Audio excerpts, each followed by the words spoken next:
जैसा कि कल की तासिका में मैंने देखा था कि ये जो बीए प्रथम वर्ष हिंदी ऐच्छिक के लिए सेतु पाठ्यक्रम बनाया गया है। इस पाठ्यक्रम में का पहला पाठ्यांश जिसे हमने हिंदी भाषा सामान्य परिचय कहा था, इसकी दूसरी तासिका में आपका हार्दिक स्वागत है।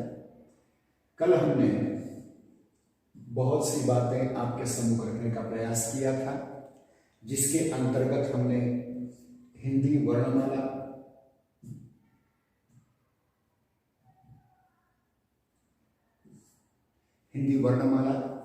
स्वर, व्यंजन, हिंदी का अंक लेखन, ये सारी बातें देखी। आज हम उसके आगे जाकर के इस दूसरी तासिका में ये देखने की कोशिश करेंगे कि अंक लेखन किस प्रकार से किया जाता है।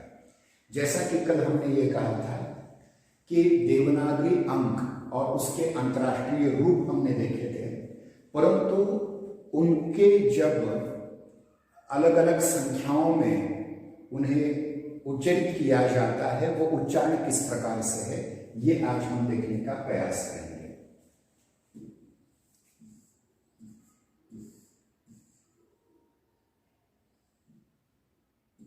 देखिए, यहां हमने कुछ कुल मिलाकर के 10 आवर्तन बनाए हैं और 10 स्तंभ बनाए हैं, जिनके अंतर्गत हम ये देखने का प्रयास कर रहे हैं कि किस प्रकार से ये चीजें हमारे सम्मुख आएंगी। अर्थात हमने ये देखने का प्रयास किया था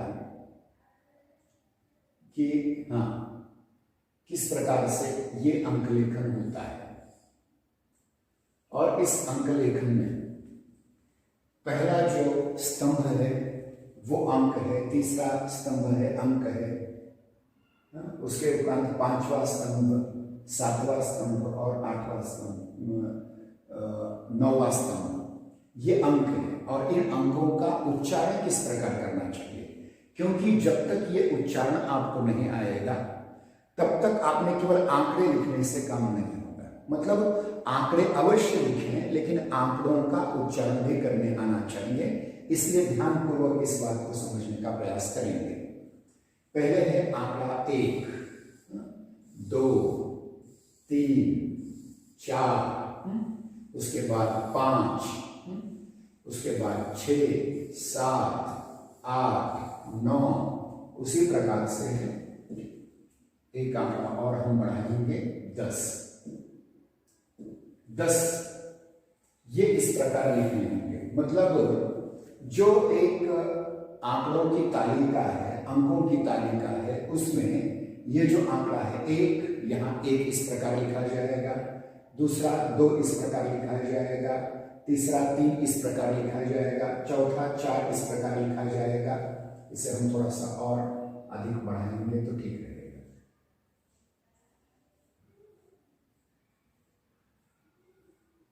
तो देखिए, 1 इस प्रकार लिखा जाएगा, 2 इस प्रकार लिखा जाएगा, 3 इस प्रकार लिखा जाएगा, 4 इस प्रकार लिखा जाएगा, 5 अलग प्रकार से और अलग लिखा जाएगा।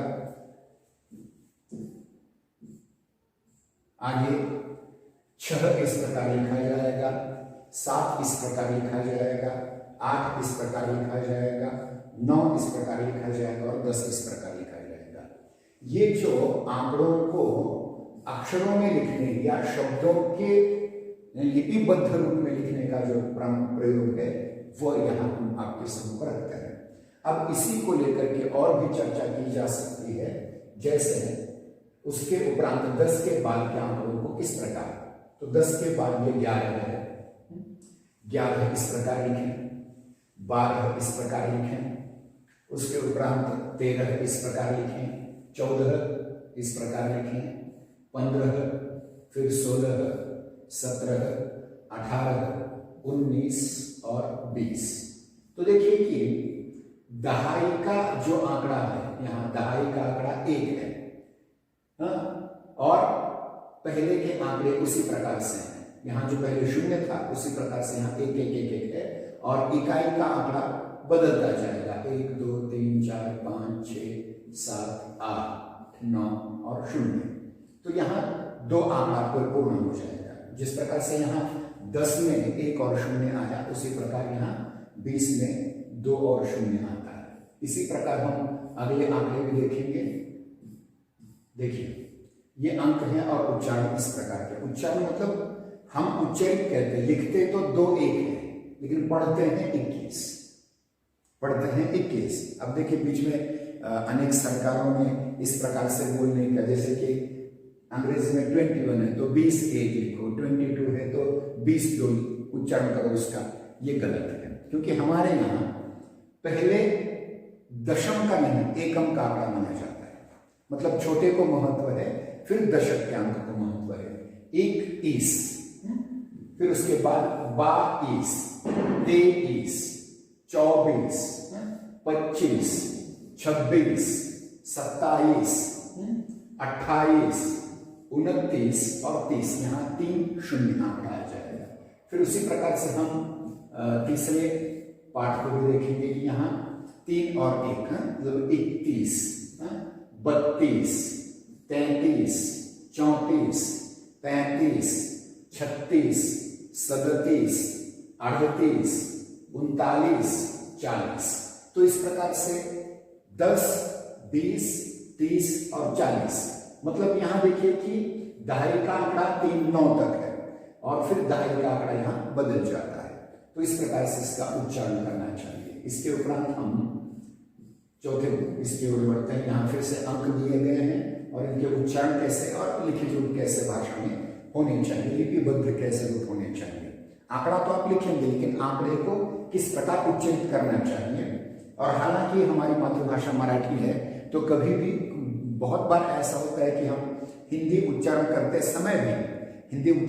समय भी किसका प्रयोग करते हैं, मराठी ही उच्चारण का प्रयोग करते हैं। तो उसकी जगह में हिंदी उच्चारण का प्रयोग करना पड़ेगा। जैसे अब देखिए कि यहाँ ये 41 है, उसके उपरांत ये 42, 43, 44, 45, 46, 47, 48, 49 और 50। मतलब ये पूरी तरह देखा जाए तो इस प्रकार से संख्याओं के उच्चारण होते हैं और संख्याओं के उच्चारण में ही हमें ये भी देखना है कि उन्हें किस प्रकार लिखा जाता है।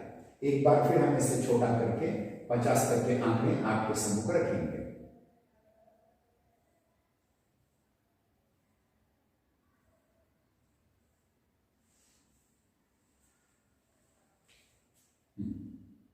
ये जो 50 के आंकड़े हैं एक बार फिर से हम इनको पठन कर लेते हैं।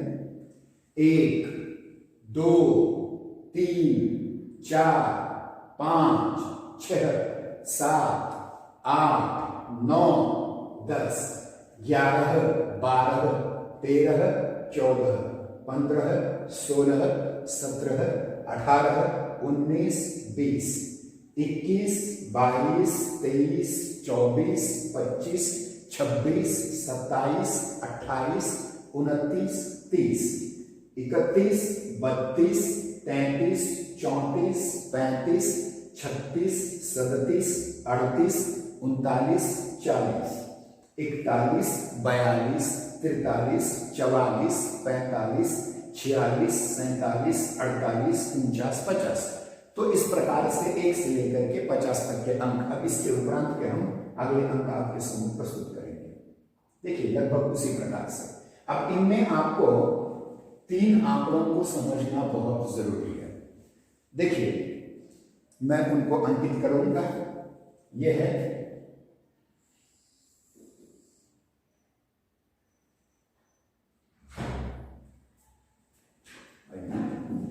दरवाजा,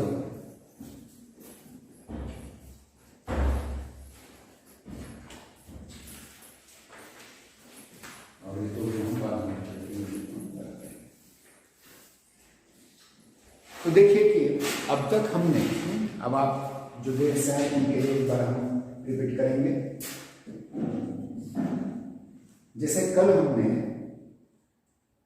अंक लेखन की बात करी थी, तो अंक लेखन में अंकों का उच्चारण भी बहुत महत्वपूर्ण होता है।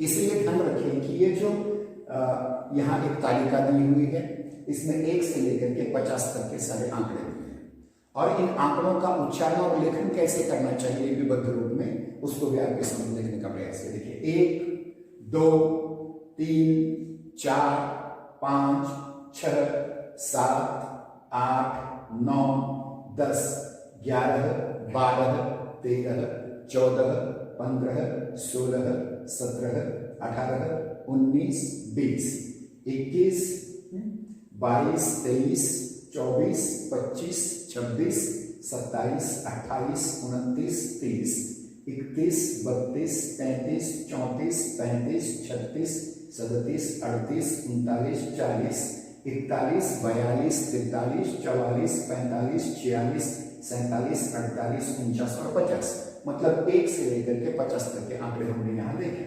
अब इसके उपरांत हम 51 से लेकर के 100 तक के अंक देखने वाले हैं, लेकिन इनमें एक महत्वपूर्ण बात मैं अभी जो बताना चाहता था वो यह है कि इसमें देखिए कि जो 9वें स्थान के आंकड़े हैं, जैसे कि 59 है, 69 है और 79।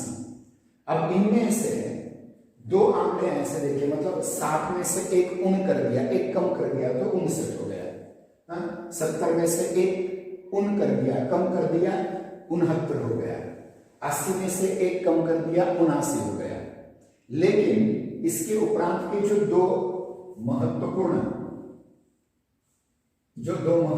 भाग है, 2 आंकड़े हैं, वो हैं यह 1 और यह 1।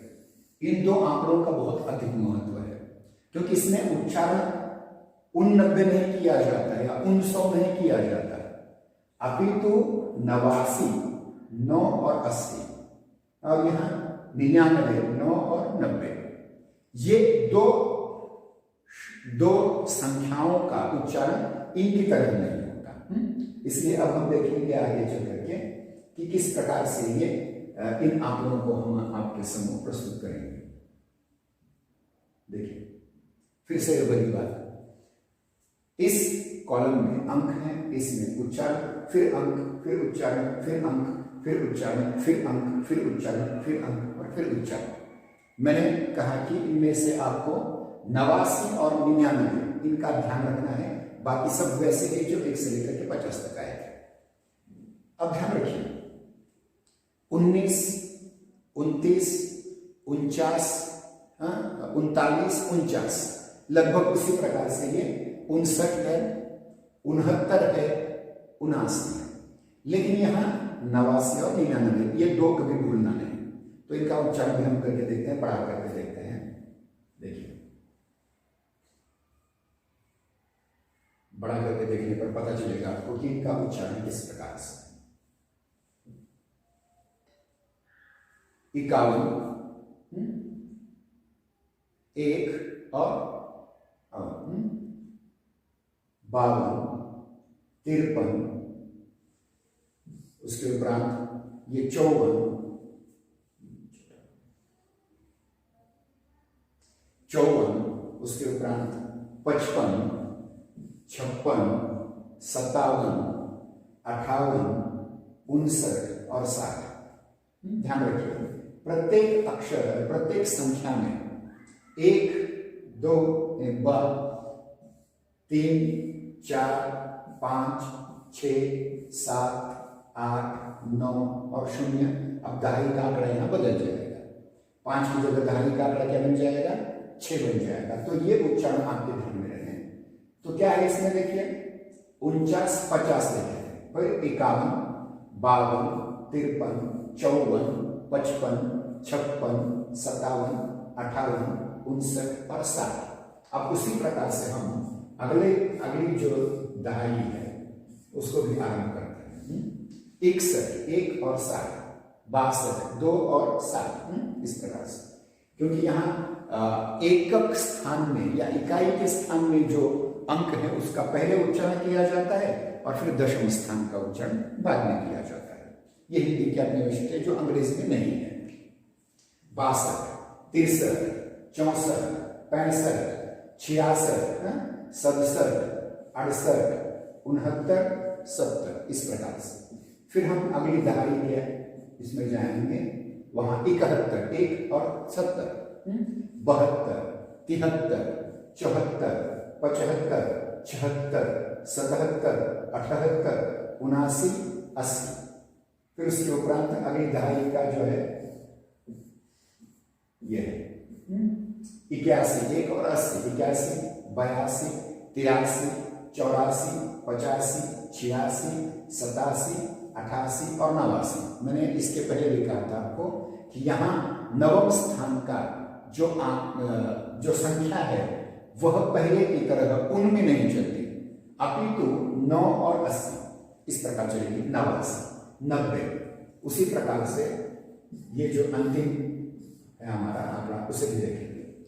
91, 1 और 90, फिर 92, 2 और 9, 90, 93, 94, 95, 96, 97, 98, 99। अब यहाँ भी वही है, यहाँ 100 नहीं है, 99 और 100। इस प्रकार से ये आंकड़े हैं 1 से लेकर के 100 तक। एक बार हम इसका उच्चारण करेंगे, फिर मेरी तरफ आपको उच्चारण करना। कहिए 1, 2, 3, 4, 5, 6, 7, 8, 9, 10, 11, 12, 13, 14, 15, 16, 17, 18, 19, 20, 21, 22, 23, 24, 25, 26, 27, 28, 29, 30, 31, 32, 33, 34, 35, 36, 37, 38, 49, 39, 40, 41, 42, 43, 44, 45, 46, 47, 48, 49, 50, 51, 52, 53, 54, 55, 56, 57, 58, 59, 60, 61, 62, 63, 64, 65, 66, 67, 68, 69, 70, 71, 72, 73, 74, 75, 76, 77, 78, 79, 80, 81, 82, 83, 84, 85, 86, 87, 88, 89, 90, 91, 92, 93, 94, 95, 96, 97, 98, 99, 100। तो यहाँ एक बात ध्यान में रखिए कि 8 और 9 तो उसे 89 कहेंगे और 9 और 9 को 99 कहेंगे। ये दो ही संख्याएं थोड़ी सी अलग हैं, बाकी की सारी संख्याएं आपके प्रचलन की हैं। केवल 9 के स्थान के जो आंकड़े हैं 9, 19, 29, 39, 49, 59, 69, 79, 89 और 99, इतना फर्क आपको ध्यान में रखना है। तो इस प्रकार से हम आगे भी देखने का प्रयास करेंगे। लेकिन क्या 1 से लेकर 100 तक इतने ही आंकड़े हैं? इससे भी ज्यादा आंकड़े हैं, उनको भी देखने का प्रयास करेंगे, उन संख्याओं को देखने का प्रयास करेंगे। तो कौन सी है बड़ी संख्याएं इनमें? तो ये बड़ी संख्याएं, इनको भी हम देखने का प्रयास करेंगे। अब देखिए बड़ी संख्याएं कौन सी हैं? 100 से ज्यादा। 100 से ज्यादा जो संख्याएं हैं उनको हिंदी में क्या कहा जाता है, किस प्रकार लिखा जाता है, आंकड़ों में भी और शब्दों में भी, ये भी हम देखने का प्रयास करेंगे। क्या है इसमें देखिए, सबसे महत्वपूर्ण चीज है कि इसमें जो आंकड़े आते हैं, इन आंकड़ों में देखा जाए तो पहले 1000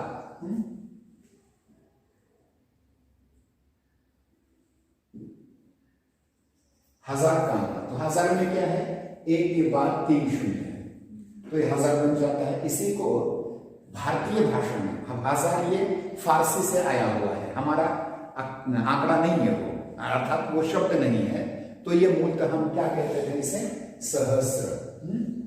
1000 को सहस्र कहते हैं, सहस्त्र नहीं, सहस्र। टाइप करने वालों ने गलती की देखी, जैसे उदाहरण के रूप में कहूं तो ये सहस्र ऐसा है, टाइप करने वालों ने सहस्त्र ऐसा किया। हिंदी में बहुत सारे शब्द ऐसे हैं जो स्त्र होने चाहिए लेकिन स्त्र लिखे जाते हैं, तो ये सहस्र है, ध्यान रखना, सहस्र न कि सहस्त्र, यहां त्र नहीं है, स्त्र है, ध्यान रखिए।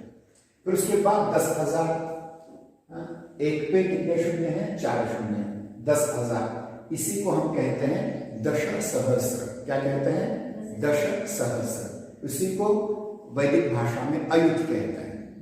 फिर उसके बाद लाख, लाख को लक्ष, फिर 10 लाख, 10 लाख को दशलक्ष या नियुत कहा जाता है।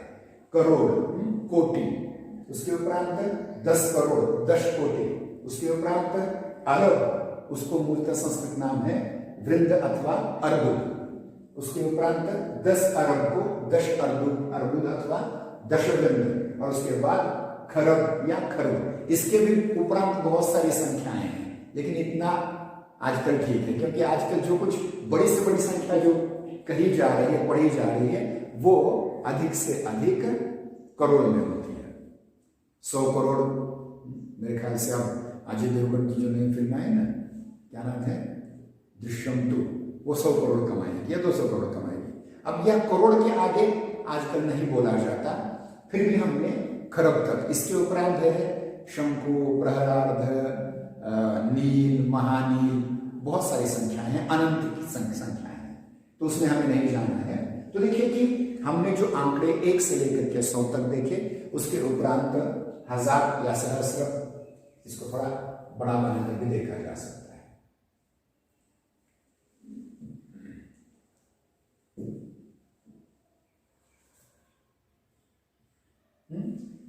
ये 1000 या सहस्र, ये 10,000 या 10 सहस्त्र, उसके उपरांत लाख या लक्ष, फिर उसके उपरांत देखा जाए तो 10 लाख या दशलक्ष या नियुत, उसके उपरांत करोड़, 1 करोड़ या 1 कोटि, उसके उपरांत करोड़ के बाद 10 करोड़ आता है, 10 करोड़, और अरब को 100 करोड़ कहते हैं।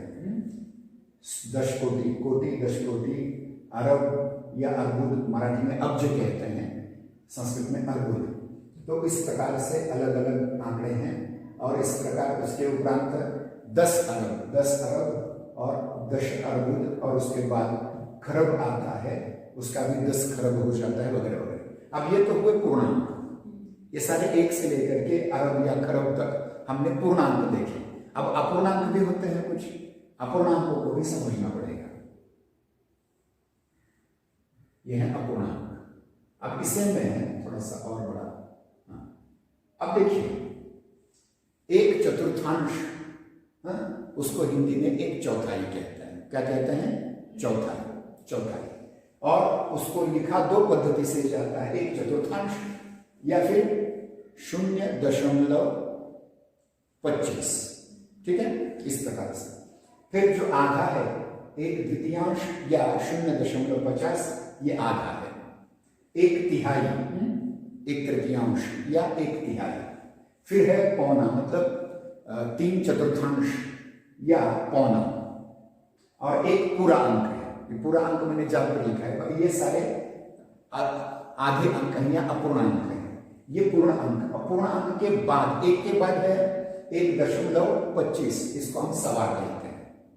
1.50, 1.5, उसके बाद 1.75, पौने 2, 2.5, 2.5, या अढ़ाई, कोई अढ़ाई कहता है, कोई ढाई कहता है, और 3.5। उसी प्रकार से फिर ये 4:45, 4:30, 4:45, 5:30, इस प्रकार बढ़ते जाएंगे। केवल ये ढाई थोड़ा सा अलग है, 1.5 और ढाई अलग है, बाकी फिर में 3.5। ये साढ़े क्या है? साढ़े मूलतः संस्कृत का एक शब्द है जिसको कहा जाता है सार्ध, स अर्ध, आगे के सहित, तो इससे 3.5 बना है। तो ये बात आपके ध्यान में होनी चाहिए कि अपूर्णांकों को भी हम गिन सकते हैं। तो देखिए आज हमने क्या देखा, एक बार फिर सरसरी तौर पर नजर दौड़ाते हैं और फिर अगले बात की ओर जाते हैं। आज हमने हिंदी अंक लेखन में जो महत्वपूर्ण भाग है कि 1 से लेकर के 100 तक के अंक किस प्रकार उच्चारित करने चाहिए और लिखने कैसे चाहिए, लिपि में भी और आंकड़ों में भी। ये 50 और फिर 100 के बाद हमने बड़ी संख्याएं देखी जिनमें 1000 से लेकर के खर्ब तक देखा, और उसके उपरांत अपूर्णांक भी देखे। तो ये सारे आंकड़े हैं जिनके आधार पर हम बहुत कुछ लिख सकते हैं। इसलिए ध्यान रखिए कि हमारी मातृभाषा चाहे मराठी रही हो या कोई भी रही हो, जब हम हिंदी को ऐच्छिक के रूप में पढ़ते हैं, हिंदी को वैकल्पिक विषय के रूप में पढ़ते हैं, तो हमें आंकड़ों के उच्चारण भी सही आने चाहिए। आप आने से पहले ये हमने 1 से लेकर के 100 तक आंकड़े उच्चरित करवा लिए थे, तो इस प्रकार से उच्चरित करें, इसकी PDF आपको मिल जाएगी। फिर इसके उपरांत एक और महत्वपूर्ण बात है कि दशमलव क्या है। दशमलव को थोड़ा सा समझें। देखिए 0 से लेकर के 1 तक, 0 से लेकर के 1 तक जो धन संख्याएं हैं, ऋण संख्याएं, माइनस में कह रहा हूं, जो धन संख्याएं हैं 0 से लेकर के 1 तक, तो उसके अनेक भाग हो जाते हैं। जब 0 के बाद एक आंकड़ा आता है, कोई भी एक आंकड़ा, तो उसे कहा जाता है दशमलव। क्या कहा जाता है? दशमलव। और 2 आंकड़े आते हैं तो कहा जाता है शतमलव। ध्यान रखिए, यहाँ एकम दहम शतम, यहाँ एकम दहम, तो ये दशमलव हो गया। पॉइंट को छोड़ दीजिए, एकम दशम, तो दशमलव। फिर उसके उपरांत शतमलव, और 4 आंकड़े आते हैं 0 से, 0 के बाद 3 आंकड़े आते हैं, उसे सहस्रमलव कहते हैं। ये बहुत कम लोगों को पता है। हम ज्यादातर अंग्रेजी की तरफ बोलते हैं 1.56 कितने प्रतिशत आ गए, 36., 36 तो कम होंगे बहुत, 76.15। तो ये कहना जरूरी है आपको। तो दशमलव का भी महत्व है। इसके उपरांत हम देखने जाते हैं कि कुछ विराम चिन्ह जो है महत्वपूर्ण, उन चिन्हों को देखें। विराम चिन्हों भाषा में प्रयुक्त होने वाले विराम चिन्ह कौन से हैं? ये विराम चिन्ह जो हमने अंग्रेजी से ग्रहण किए हैं। ध्यान रखिए, हमारे यहाँ पुरातन काल में देखा जाए तो केवल 2 ही विराम चिन्ह थे। 2 ही विराम चिन्ह थे, एक खड़ी पाई स्वल्प विराम के लिए और 2 खड़ी पाई पूर्ण विराम के लिए, इतना ही था। लेकिन इसके बाद हमने अंग्रेजी भाषा से, क्योंकि अंग्रेजी शिक्षा प्रणाली यहाँ बहुत लोकप्रिय रही है, ज्यादातर मुस्लिम, तो वहां से हमने कुछ विराम चिन्ह लिए हैं। उन विराम चिन्हों को देखने का हम प्रयास करेंगे। कौन से विराम चिन्ह? पहले ही अर्धविराम। अर्धविराम, इसी को अंग्रेजी में कहा जाता है सेमीकोलन।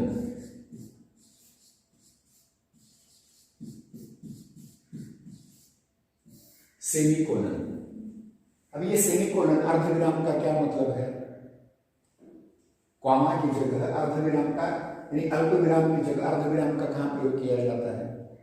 ध्यान रखें, कोई एक वाक्य आप लिख रहे हैं और उस वाक्य में अनेक शब्द आ रहे हैं, तो वहां कॉमा देकर नहीं चलेगा, अर्धविराम देना पड़ेगा। यानी अल्प विराम की जगह अर्धविराम देना पड़ेगा। ये इसका प्रयोग लगभग हम नहीं करते। बहुत बार ऐसा देखा गया है कि हम अर्धविराम का प्रयोग नहीं करते, अल्प विराम के प्रयोग के साथ ही हमारा काम चल जाता है। अब देखिए पूर्ण विराम। पूर्ण विराम में अंग्रेजी का पूर्ण विराम यह है, अंग्रेजी का पूर्ण विराम यह है, किंतु हिंदी में खड़ी पाई यही प्रयुक्त किया जाएगा। अब कुछ जो बड़े बड़े अखबार हैं उन्होंने ये स्वीकार किया है। हमारे यहाँ पहले से ही विराम चिन्ह है एक, तो उसी का प्रयोग किया जाएगा, इसका भी प्रयोग किया जाएगा तो कठिन हो जाएगा। इसलिए जो पहले हम दो इस्तेमाल करते हैं, यह एक और ये दो, उनमें से यह एक पूर्ण विराम के लिए हमने प्रयुक्त किया है। हालांकि कहीं कहीं ये भी पूर्ण विराम के लिए प्रयुक्त किया जाता है। उसके उपरांत अल्प विराम जिसको हम कॉमा कहते हैं, कॉमा, यह भी एक विराम चिन्ह है। इसके उपरांत हम आगे देखेंगे प्रश्नवाचक चिन्ह, ये भी हमने अंग्रेजी से लिया है, प्रश्नार्थक चिन्ह या प्रश्नवाचक चिन्ह। फिर उसमें विस्मयादि बोधक चिन्ह, एक्सक्लेमेटरी जिसे कहा जाता है, वो भी हमने अंग्रेजी से लिया हुआ है। उसके उपरांत योजक चिन्ह, ये दो प्रकार के होते हैं, एक डैश होता है और एक हाइफन होता है। ये भी हमने मतलब दो शब्दों को जोड़ने वाला चिन्ह, जैसे हम कहते हैं द्विअर्थक, तो इसमें द्वि और अर्थक में हाइफन डाल दो, आपका काम चल जाएगा। फिर उसके उपरांत उद्धरण चिन्ह। अब उद्धरण चिन्ह भी दो प्रकार के होते हैं, जैसे ये है सिंगल इन्वर्टेड कॉमा और आगे है डबल इन्वर्टेड कॉमा। इस प्रकार से भी उद्धरण चिन्ह का हम प्रयोग कर सकते हैं। उसके उपरांत विवरण चिन्ह जिसको हम कोलन कहते हैं अंग्रेजी में। हालांकि ये विसर्ग के रूप में हमने पहले से विद्यमान है, विसर्ग के रूप में इसका प्रयोग हुआ करता था। तो इस प्रकार से विवरण चिन्ह मतलब कोई एक किसी एक संकल्पना को आप समझाना चाहते हैं तो कोलन देकर के, डैश देकर के आगे लिखते हैं, तो ये विवरण चिन्ह आ जाता है। इसके उपरांत कुछ कोष्टक है। कोष्टक तीन प्रकार के हैं, कोष्टक मतलब कंस, तीन प्रकार के। ये साधा कोष्टक, ये महिरूपी कोष्टक और ये स्क्वायर कोष्टक। तो इस प्रकार से अलग अलग कोष्टक जिसको हम कंस कहते हैं, एक बार ध्यान दें, ये तीन प्रकार के हैं। ये एक है, ये भाषा में भी प्रयुक्त किया जाता है और गणितीय क्रियाओं में भी। ये एक कंस, ये दूसरा कंस और ये तीसरा कंस, तीन प्रकार का कंस। अब काकपद, ये बहुत जरूरी है, बहुत महत्वपूर्ण है। काकपद यह जब हम कोई किसी लेख को, जिसको हम कहते हैं कि मुद्रित दोष शोधन की बात करते हैं, तो यहाँ हमें इस काम में आता है काकपद। मतलब कोई एक शब्द रह गया हो तो दो शब्दों के बीच ऊपर काकपद लगा करके ऊपर ये शब्द डालने के लिए कहते हैं। ये काकपद बहुत महत्वपूर्ण है, खास करके मुद्रित दोष शोधन में। और अधोरेखन, अंडरलाइन, इस प्रकार से। और ध्यान रखिए कि हिंदी की जो देवनागरी लिपि है, उस देवनागरी लिपि में शिरोरेखा बहुत महत्वपूर्ण है। अगर शिरोरेखा नहीं होगी तो उसका सौंदर्य बिगड़ जाएगा। हालांकि गुजराती जैसी भाषा में, गुजराती जैसी लिपि में शिरोरेखा बिल्कुल नहीं दी जाती। कुछ लोगों ने बिना शिरोरेखा के भी लिखना शुरू कर दिया था, लेकिन वो ठीक नहीं है। तो ये कुछ विशिष्ट चिन्ह हुए। एक बार फिर हम कहते हैं कि अर्धविराम, पूर्ण विराम, अल्प विराम, प्रश्नार्थक चिन्ह या प्रश्नवाचक चिन्ह, विस्मयादि बोधक चिन्ह, योजक हाइफन या डैश, उद्धरण चिन्ह, inverted comma, double inverted comma. फिर उसके उपरांत विवरण चिन्ह, कोलन जैसा कोलन, इसी को विसर्ग भी हम कहते हैं। कोष्ठक, तीनों प्रकार के कोष्ठक हमने आपके सम्मुख दिखाए हैं। और उसके उपरांत काकपद, और काकपद के बाद अधोरेखन। अब ये तो हुआ शब्दों के बारे में जो विशेष चिन्ह है। अब गणितीय कुछ विशेष चिन्हों को भी समझना पड़ेगा। ध्यान रखें, हम जब भी गणित की बात करते हैं तो हमें बेरीज, वजाबाकी, गुणाकार, भागाकार, अभी बहुत कुछ बदल चुका है, वो भी हम यहाँ आपको दिखाने का प्रयास करेंगे। अब देखिए, धन या जमा का चिन्ह जो है अधिक, ये अधिक पहले जैसा ही है, इसमें कोई कठिन बात नहीं। फिर ऋण या घटा का चिन्ह है, माइनस का, वजाबाकी का, तो उसमें वही रहा है। लेकिन अब कंप्यूटर के आने के उपरांत और इंटरनेट पर इतनी सारी सुविधाएं निर्माण होने के बाद एक्स का जो चिन्ह था पहले गुणाकार के लिए, एक्स गुणाकार के लिए जो पहले चिन्ह था, वह अब नष्ट हो चुका है। उसकी जगह स्टार का इस्तेमाल किया जाता है। ध्यान में आ रहा है आपका? कंप्यूटर के क्षेत्र में अब उन्नति जो हुई है, उसमें गुणाकार का जो चिन्ह था पहले एक्स जैसा, वो अब कैंसिल हो चुका है। उसकी जगह ये स्टार प्रयुक्त किया जा रहा है। ध्यान में आया कि नहीं? और उसके उपरांत भागाकार का पहले चिन्ह ऐसा था, अब ये भी चला गया है। उसकी जगह स्लैश का प्रयोग किया जाता है। ठीक है, समझ में आएगा। तो गणितीय जो जमा, घटा, गुना और भाग के चिन्ह हैं वो अब इनमें से दो बदल चुके हैं। जमा का वैसा का वैसा रहा है, घटा का वैसे का वैसे रहा है, गुना का इस x की जगह स्टार आ चुका है, एस्ट्रिक मार्क आ चुका है, इसे एस्ट्रिक मार्क भी कहा जाता है या तारांकित चिन्ह भी कहा जा सकता है। और फिर भाग को, ये पहला जो था वो अब नष्ट हो चुका है, अब केवल स्लैश रहा है, इसे स्लैश कहते हैं या भाग का चिन्ह। इसके उपरांत और भी एक दो चिन्ह है, जैसे बराबर, मतलब जो भी हम, अब समझिए उदाहरण के लिए अगर मैं आपको कहूं कि देखिए कि 2 जमा 2 बराबर 4। अब इसमें जो बराबर का चिन्ह है वो वैसा ही चलेगा। अब देखिए गणितीय क्रिया में से बड़ा और से छोटा, ये दोनों काकपद जो था, सीधा काकपद उसे बाईं ओर से और दाईं ओर से, इन पर इस पद्धति से छोटा। और ये है अगला जो चिन्ह है वो है प्रतिशत का है, ये प्रतिशत का चिन्ह है। प्रतिशत बहुत बार प्रयुक्त किया जाता है, तो ये प्रतिशत है, ये इस प्रकार लिखा जाता है प्रतिशत चिन्ह। और उसके उपरांत अगर गणितीय क्रियाओं में पैसों की बात हुई तो हमें रुपीज, ये जो चिन्ह है रुपए का चिन्ह,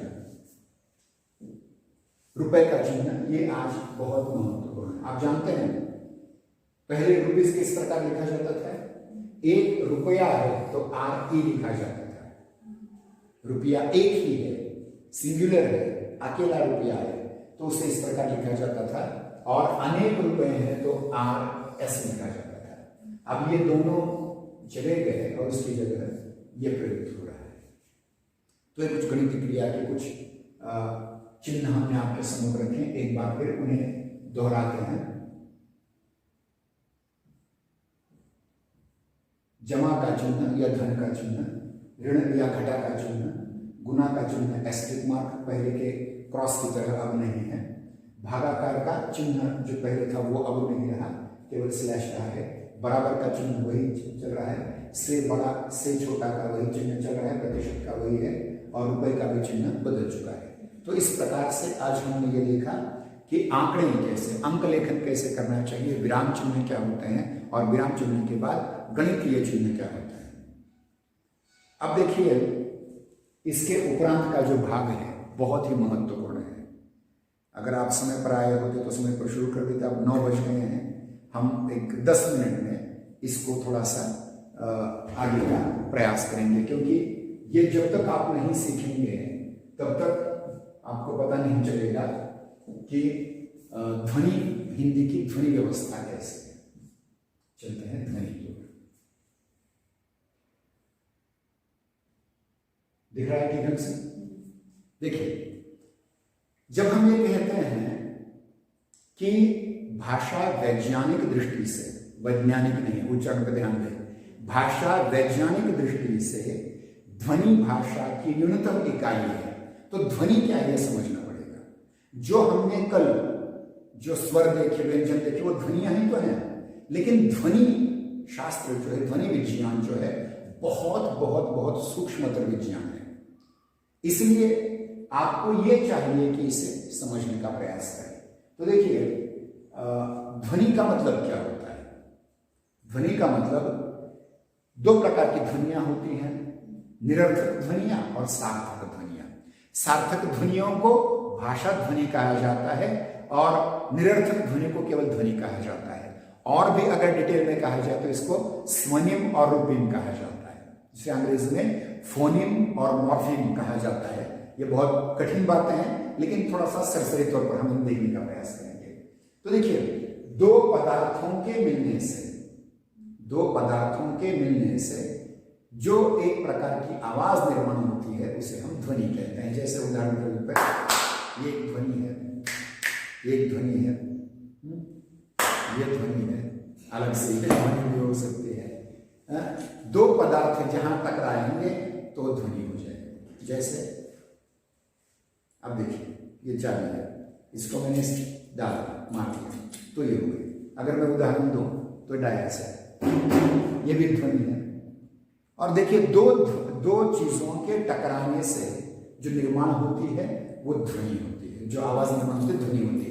लेकिन भाषा विज्ञान में जो हम जिस ध्वनि की बात करते हैं वो ध्वनि अलग है, ऐसे नहीं है। भाषा ध्वनि भाषा में प्रयुक्त ध्वनि की वह लघुत्तम इकाई है जिसका उच्चारण और श्रोत्रव्यता की दृष्टि से स्वतंत्र व्यक्तित्व हो। जैसे अ स्वतंत्र है, आ स्वतंत्र है उसका व्यक्तित्व, ई स्वतंत्र है, क स्वतंत्र है, च स्वतंत्र है, ट स्वतंत्र है, त स्वतंत्र है, प स्वतंत्र है। तो ये जो अलग अलग ध्वनियां हैं, इन ध्वनियों की भाषा वैज्ञानिक दृष्टि से ये भाषा की न्यूनतम इकाई है। न्यूनतम मतलब लघुत्तम, सबसे छोटी इकाई है। और इससे आगे क्या क्या बनते हैं? इन ध्वनियों से उच्चरित रूप में अक्षर बनते हैं, लिखित रूप में वर्ण बनते हैं। इन वर्णों के समुदाय को, सार्थक समुदाय को शब्द कहते हैं। शब्द जब वाक्य में प्रयुक्त होते हैं तो उन्हें रूप या पद कहते हैं। और इन पदक्रम में विशिष्ट पद रचना जो होती है उसे वाक्य कहते हैं। और वाक्य की परिभाषा ये भी दी जाती है, पूर्ण अर्थ की प्रतीति करने वाले शब्द समुदाय को वाक्य कहते हैं। तो इस प्रकार से हमें क्या क्या देखने, देखिए पहले ध्वनि क्या है, ध्वनि के बाद अक्षर क्या है। मैं जो बोल रहा हूं आप सुन रहे हैं वो अक्षर हैं, लेकिन यहां जो लिखे हैं वो वर्ण है।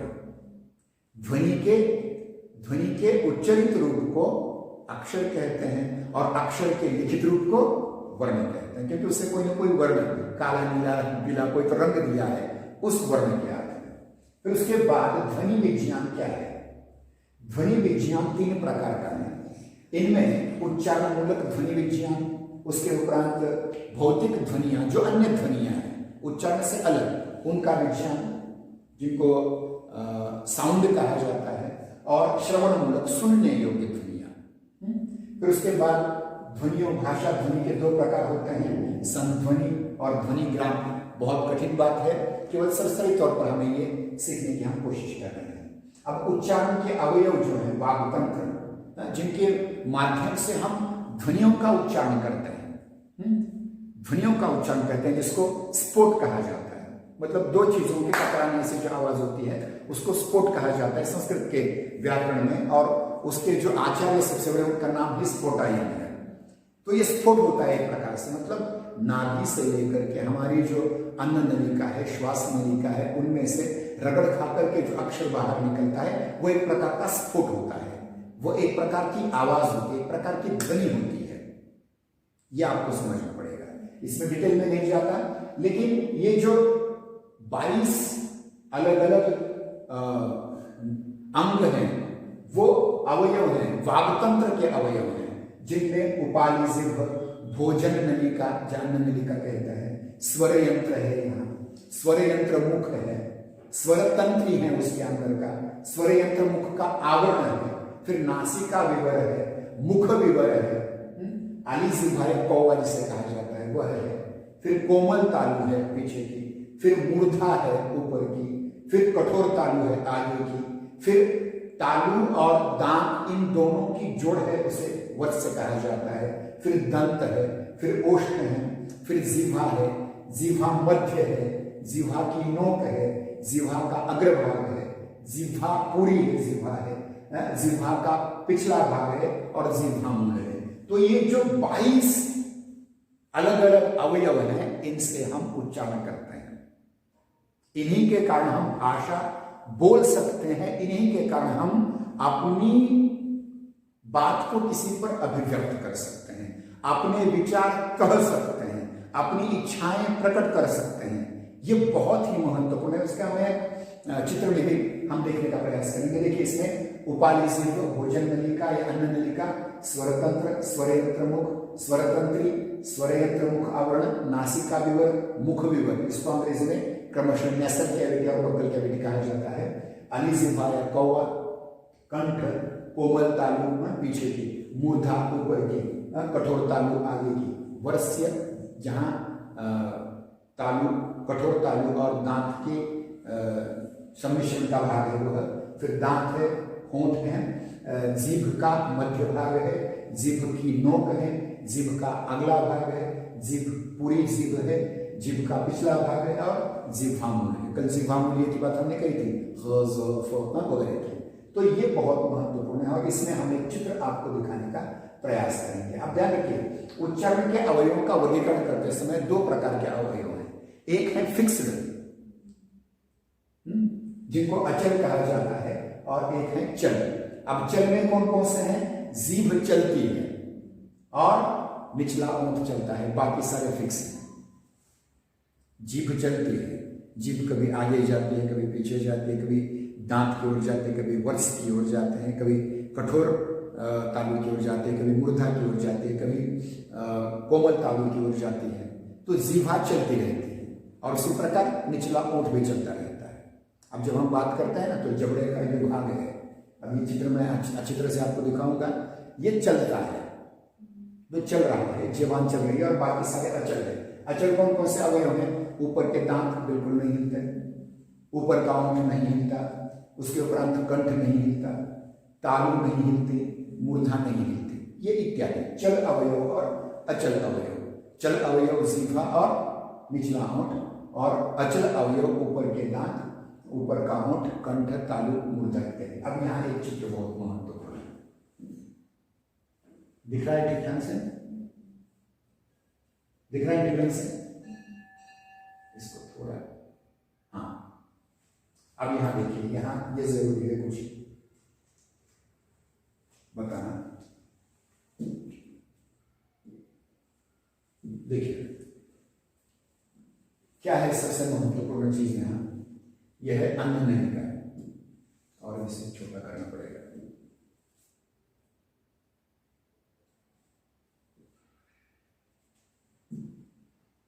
ये उच्चारण अवयवों का चित्र है। तो इनमें से भोजन नलिका, ये भोजन नलिका है, ये श्वास नलिका है।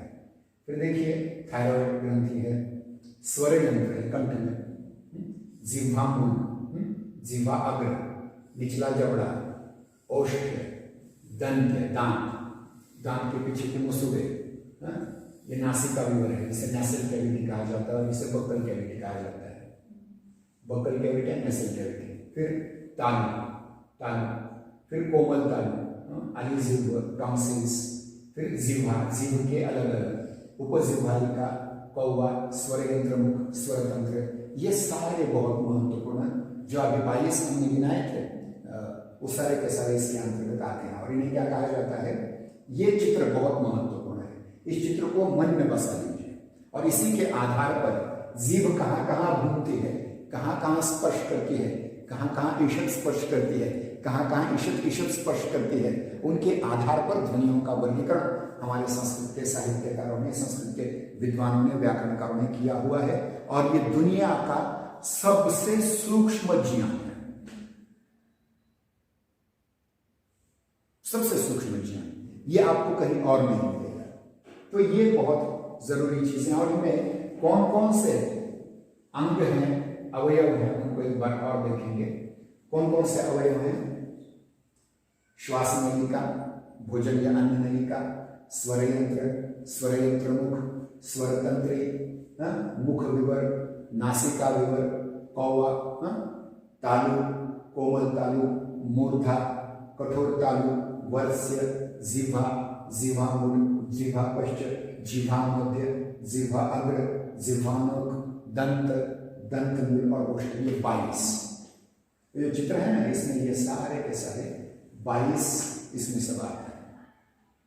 और इसी के माध्यम से हम उच्चारण कर सकते हैं, जो हमने कल आपको बताया था कि कंठ ध्वनियां कौन सी हैं, क ख ग घ घ, फिर उसके उपरांत तालव्य ध्वनियां च च ज झ, फिर मूर्धन्य ध्वनियां ट ट ड ढ ण, फिर उसके उपरांत दंत ध्वनियां त त द ध न, औष्ठ ध्वनियां प प ब भ म, फिर य र ल व अंतस्थ श श स ह, ये औष्ण्य, फिर संयुक्त स्वर, संयुक्त व्यंजन, इनकी बातें की थी।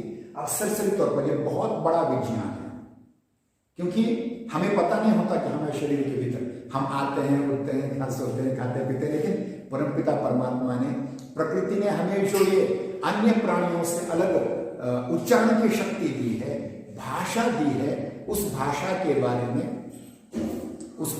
बारे में हम क्या और पढ़ सकते हैं, क्या समझ सकते हैं। अब देखिए कि स्वर ध्वनियों का उच्चारण कैसे करें। स्वर ध्वनियों का उच्चारण करते समय जिह्वा के प्रकार से, जिह्वा कहां स्पर्श करते हैं उस प्यार से, अग्र स्वर ई ए केंद्रीय स्वर अ और पश्च स्वर आ उ ओ। ये बहुत डिटेल की आपकी जरूरत नहीं है, केवल समझ लीजिए थोड़ा सा, इसकी पीडीएफ आपको मिल जाएगी अध्ययन के लिए। जिह्वा की ऊंचाई की दृष्टि से समृद्ध, अर्धसमृद्ध, विवृत और विवृत, इस प्रकार अर्धविवृत और विवृत आते हैं। समृद्ध के अंतर्गत ई उ, अर्धसमृद्ध ए ओ।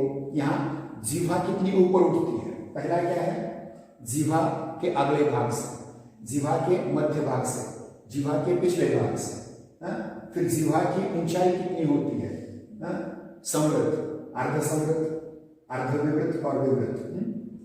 फिर ओठों की स्थिति के अनुसार अवर्तुल, ओठों की स्थिति अवर्तुल जब होती है तो ए, वर्तुल होती है तो उ ओ, अर्धवर्तुल आ। मात्राओं की दृष्टि से ह्रस्व, दीर्घ और प्लुत, इनको समझना बहुत जरूरी है। जो मात्रा है ना, अब मात्रा समझने के लिए आपको क्या करना पड़ेगा, एक संस्कृत के बड़े प्रकांड विद्वानों ने मात्राओं को समझने के लिए बहुत महत्वपूर्ण कार्य किया था। आपके दाहिने बाएं अंगूठे के मूल में यहाँ एक नाड़ी होती है। ये नाड़ी एक बार जब फड़कती है तो ह्रस्व का उच्चारण होना चाहिए, 2 बार फड़कती है तो दीर्घ का उच्चारण, और 3 बार फड़कती है तो प्लुत का उच्चारण।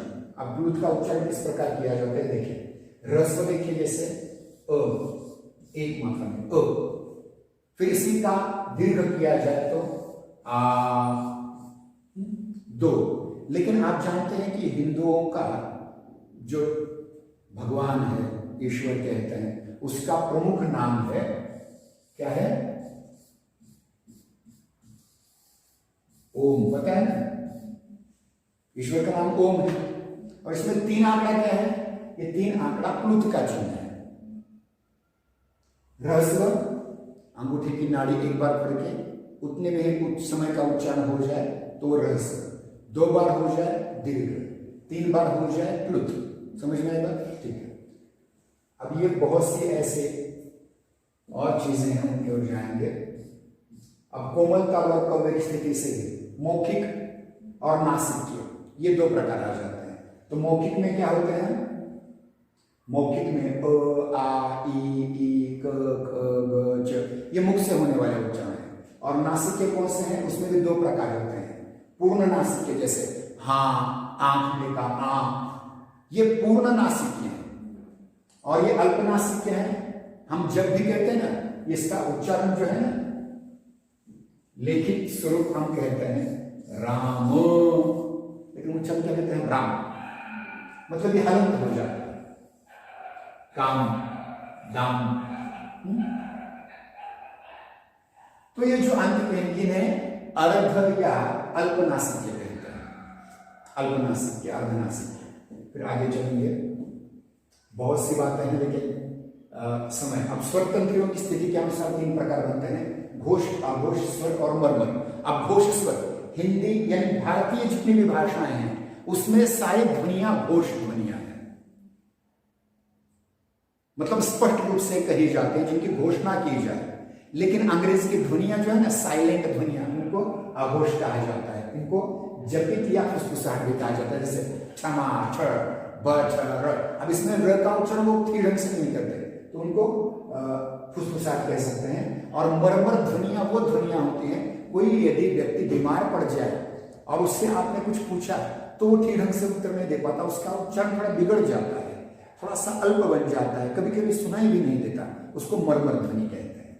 उसके उपरांत जीवा की पेशियों की स्थिति के अनुसार शिथिल जब जीवा हो जाती है तो उसे ई उ शिथिल और कठोर, ई उ अपने आप जीवा की स्थिति कठोर हो जाती है। संयुक्त स्वर, अब मूल स्वर कौन कौन से हैं, अ ई उ, ये 3 मुख्य स्वर है, और ये संयुक्त स्वर बन जाते हैं ए, ए, ओ, इस प्रकार से। व्यंजन ध्वनियां भी अलग प्रकार की होती हैं। इनमें स्पर्श संघर्षी, नासिक्य, पार्श्विक, उत्क्षिप्त, लुंठित, अर्धस्वर। अर्धस्वर दो होते हैं, ध्यान रखिए। अर्धस्वर दो हैं, एक है य और दूसरा है र। इसका स्वर का रूप य का ई होता है और र का री होता है। य और र ये दो अर्धस्वर कहे जाते हैं।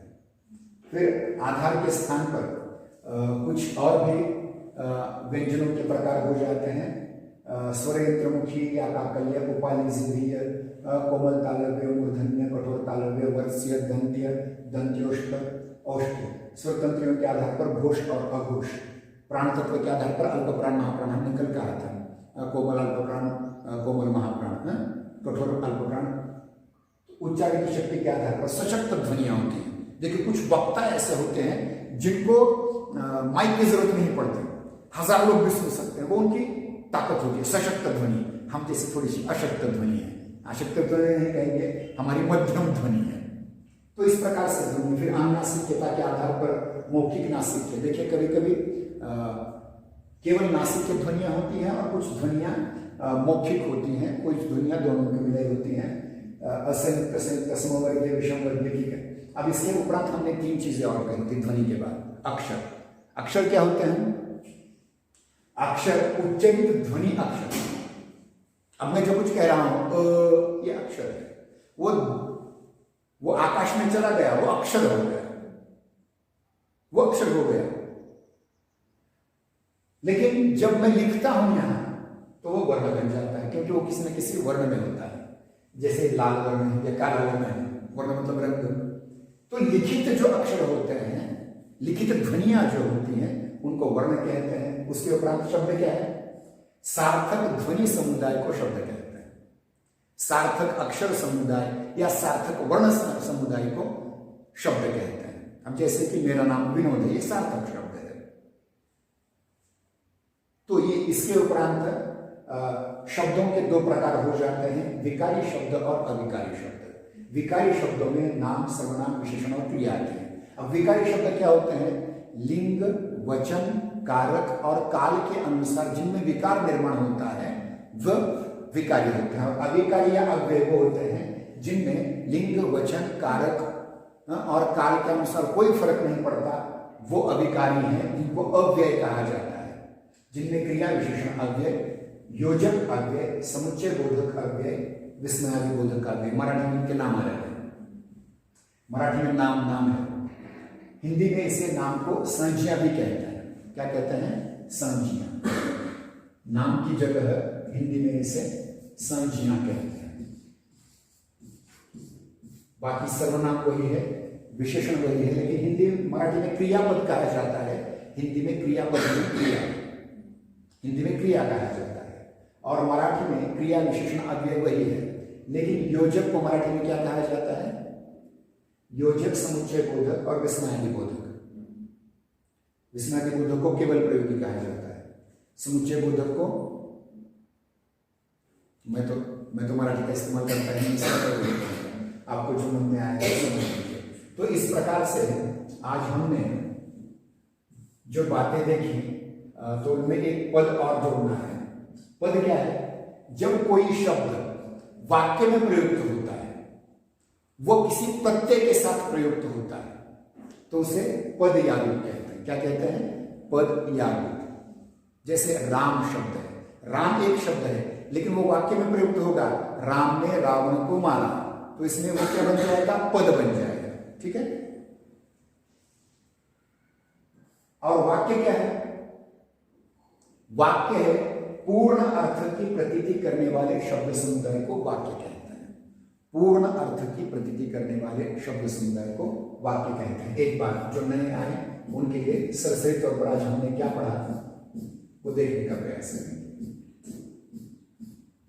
जो आज नए आए हैं, हमने सबसे पहले कल अंक लेखन समाप्त किया था। तो अंक लेखन में ये हमने 1 से लेकर के 100 तक आंकड़ों का उच्चारण किस प्रकार करना चाहिए और किस प्रकार लिखना चाहिए ये देखा। इसके उपरांत हमने बड़ी संख्याएं 1000 से लेकर के खरब तक देखी। फिर अपूर्णांक देखे जिनमें चौथाई, आधा, तिहाई, पौना, पूरा, सवा, डेढ़, पौने दो, ढाई, 30, 3, साढ़े 3 वगैरह। फिर दशमलव, दशमलव, शतमलव, सहस्त्रमलव।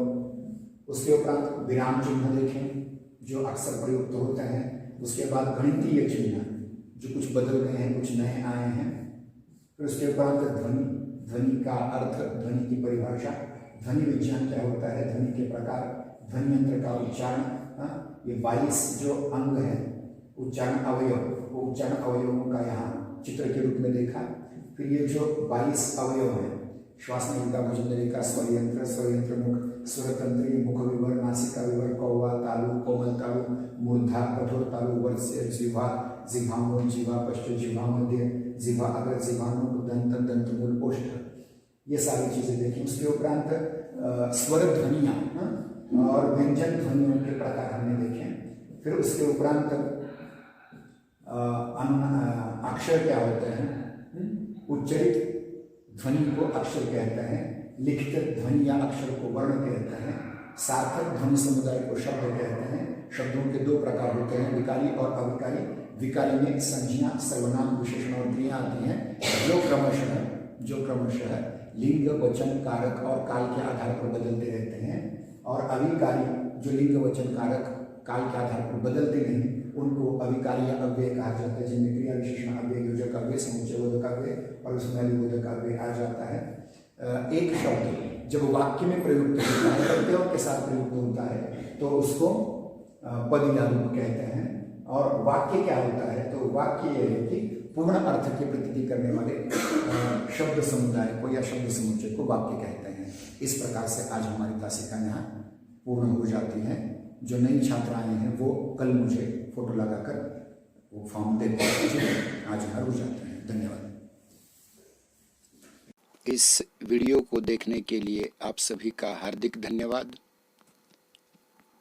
यदि आप इसी तरह से अन्य हिंदी भाषा एवं साहित्य के बारे में वीडियो और भी देखना चाहते हैं तो कृपया करके इस वीडियो को लाइक कीजिए, पसंद कीजिए। यदि आप इस वीडियो के बारे में कोई सुझाव देना चाहते हैं तो टिप्पणी कीजिए। यदि आपको ये वीडियो बहुत ही अच्छा लगता हो और अन्य लोगों के काम का भी लगता हो तो आप उन्हें अग्रेषित कीजिए।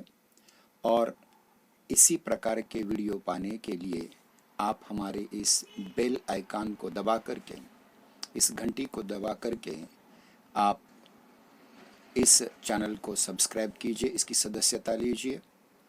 इसके कारण आप आने वाले अन्य वीडियो के नोटिफिकेशन या संसूचनाएं प्राप्त कर सकेंगे। पुनश्च धन्यवाद।